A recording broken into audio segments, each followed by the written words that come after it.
Alors, La Ruche, c'est un réseau d'incubateurs d'innovation sociale sur les territoires. Aujourd'hui, il y a 7 ruches en France, 3 en Île-de-France, une à Marseille, une à Montpellier, une à Saint-Nazaire et une à Bordeaux.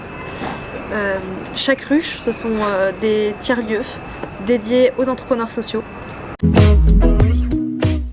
C'est avant tout un entrepreneur, donc c'est quelqu'un qui monte une activité avec un but de pérennité économique, mais qui, en même temps, essaye de résoudre un grand défi de société. Et donc La Ruche, ce sont ces lieux, donc c'est plus de 5500 m² sur tout le territoire, 500 entrepreneurs qui travaillent dans nos ruches à développer ou à lancer leur activité.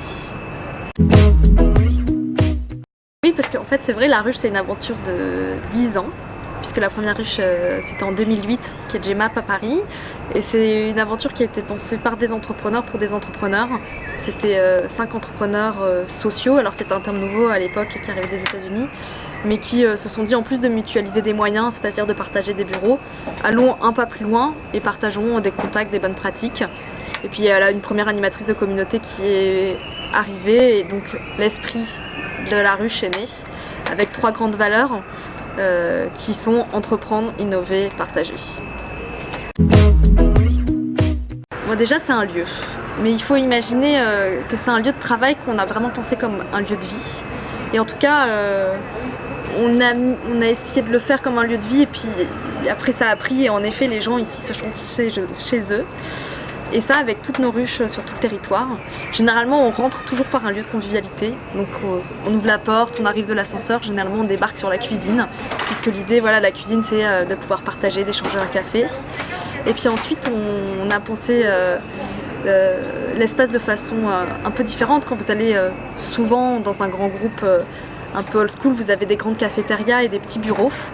À La Ruche, vous aurez des petites cuisines et des grands bureaux partagés. Et donc on a changé aussi un peu le paradigme.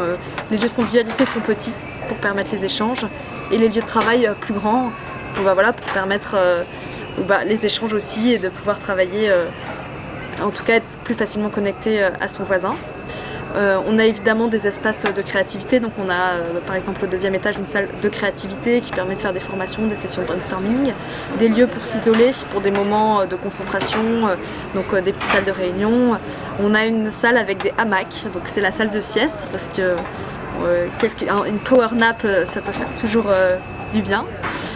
Et puis on a des petits bureaux fermés pour des équipes qui ont besoin de plus de confidentialité, qui ont envie d'être dans un bureau fermé, mais qui reste ouvert, tout est vitré. Donc l'idée c'est de toujours laisser de la transparence pour laisser cette connexion permanente entre les entrepreneurs.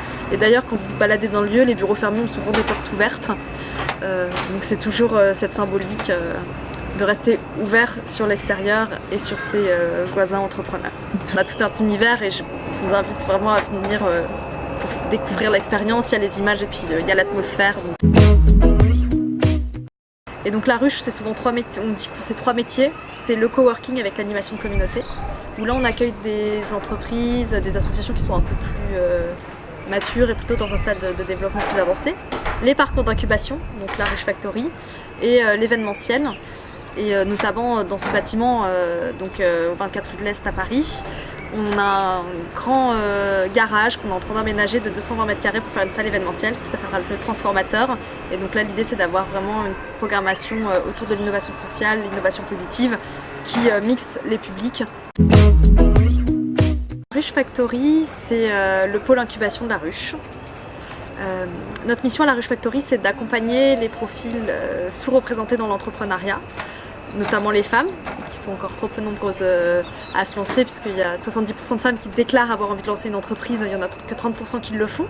Donc on a une marge de manœuvre pour améliorer ce constat. Les jeunes, qui n'ont pas forcément fait des grandes écoles et qui ont la chance d'avoir des réseaux importants pour se lancer, et toutes les personnes qui d'une façon ou d'une autre sont discriminées, par exemple aussi par leur adresse, quand on vient d'une zone périurbaine, voire même qu'on essaie d'entreprendre dans la ruralité. Et donc nous, c'est ces programmes militants qu'on lance. Ils sont militants aussi parce que la plupart de nos programmes se situent à un moment assez crucial de la vie de la création d'une entreprise, c'est-à-dire au démarrage. C'est-à-dire j'ai une idée, j'ai les compétences pour y aller, peut-être une petite équipe dans le meilleur des cas, mais pas beaucoup plus. Et en fait, il y a assez peu de dispositifs qui existent à ce moment-là, puisque c'est le plus risqué. Et donc nous, avec nos partenaires, qui font aussi ce pari-là, on accompagne ces entrepreneurs qui se lancent. On a toujours notre cheval de bataille sur les appels à projets dédiés aux femmes. Donc il y a les audacieuses, qui sont dédiées aux femmes qui se lancent, et c'est un programme de 9 mois. Ensuite, on a les ambitieuses, qui sont dédiées à des spécimens encore plus rares, puisque c'est des femmes dans le monde du numérique, et qui sont au stade de l'accélération, donc plutôt, j'ai déjà rencontré mon business model, et je vais lever des fonds. Après, on a des programmes dédiés aux jeunes, et donc on travaille avec une association qui s'appelle le Media Lab 93, qui est un incubateur à Pantin, et donc on accompagne des jeunes créatifs urbains dans un programme qui s'appelle l'école du lab.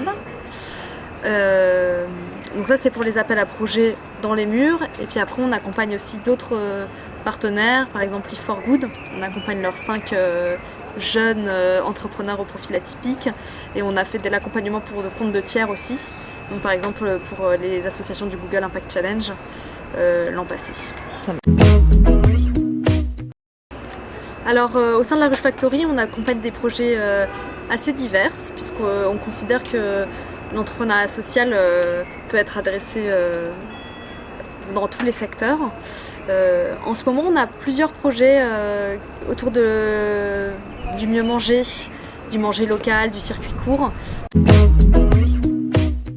Et puis on fait d'autres actions qui ne sont pas forcément des parcours d'incubation, mais on a des journées qu'on appelle validées, où l'idée c'est de pouvoir accueillir toute personne qui se pose la question de la création d'entreprise et de lui faire rencontrer un entrepreneur, une personne ressource qui challenge son idée, parce que tout le monde n'a pas la chance d'avoir un entrepreneur autour de soi. Et donc en toute bienveillance, les personnes qui se posent l'idée, avant même de se dire je postule un parcours d'incubation, peuvent venir en parler. Donc ça, c'est les journées validées. Et ensuite on est dans la ruche assez ouvert à d'autres écosystèmes, d'autres dispositifs qui accompagnent aussi les entrepreneurs. Ici par exemple, donc à la ruche 20, on accueille HUP, qui est une association qui accompagne des entrepreneurs porteurs de handicap. Et donc ils les accompagnent à créer leur entreprise. On accueille aussi Action Emploi Réfugiés, qui accompagne des réfugiés à monter leurs projets. Donc au sein de la ruche, il y a à la fois des personnes qui montent des projets et puis des accompagnants. On a aussi PIE au 3e étage, donc sur les aspects plus financiers. Et donc l'idée d'une ruche, et notamment d'une ruche de 3200 m² comme celle de la rue de l'Est, c'est de créer l'écosystème le plus propice au développement des projets et de le faire main dans la main avec tous les gens qui partagent nos engagements. Alors le coup d'après pour la Ruche Factory, c'est d'aller dans d'autres territoires. Aujourd'hui, on a des programmes en Pays de Loire, en Aquitaine, à Paris. Et demain, on a envie aussi d'être à Marseille, d'être de façon plus rapprochée à Saint-Germain-en-Laye. Là aussi, on a une ruche. Et puis en fait, de pouvoir accompagner des femmes, des jeunes, des personnes des milieux ruraux partout en France. Et donc l'idée, c'est vraiment de s'aimer les parcours. Donc ça, c'est un premier point. Et ensuite, on est en train de développer une plateforme en ligne qui s'appelle Le Village. Et l'idée, c'est de pouvoir connecter tous nos incubés et tous les entrepreneurs de la ruche pour faire de l'entraide et du partage d'expériences en ligne, donc de prolonger l'expérience qui est faite au sein d'une ruche. Et donc ça, c'est aussi l'étape d'après, c'est une fois qu'on n'est plus dans un parcours d'incubation, qu'on puisse prolonger de façon un peu systématique grâce à cette plateforme. Et en quelques mois, on a lancé ça en décembre 2017, on a déjà 500 entrepreneurs connectés sur la plateforme et 1000 heures de temps partagé par mois. Donc voilà, ça va s'envoler, on croise les doigts. Alors la Ruche Factory en un tweet, c'est plus de 160 entrepreneurs sociaux accompagnés par an, par un incubateur engagé pour rendre le monde meilleur.